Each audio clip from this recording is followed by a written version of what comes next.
Travel Australia.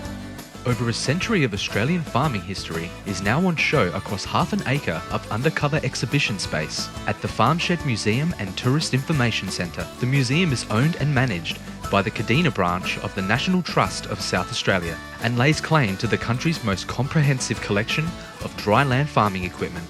Copper was discovered in 1859, mining ceased in 1923. The interpretive displays bring together the stories and an impressive farming collection to which the Yorke Peninsula is well known. Visitors can take a self-guided tour through the centre. Matter House was built in 1863 as a residence for Edward Austin Horn, the manager of the Matter mine. It was then home to a succession of families before it became a museum. The historic bungalow with its shingle roof is refurbished to the late Victorian period when the local copper mining industry was at its peak.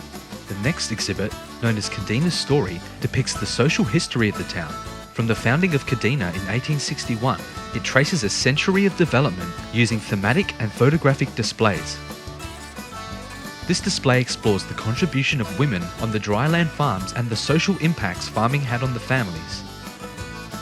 Pioneer Lifestyle displays features such as shearing, dairying, blacksmithing, and horse farming. Learn about the invention of the stump jump plough and how it changed farming forever. Marvel at the large engines which once upon a time powered saws, various cutting tools, and assisted pumping water. There's a separate collection of huge machines from the pre-technological era. This 1950s classroom was moved to the museum shortly after the school was closed.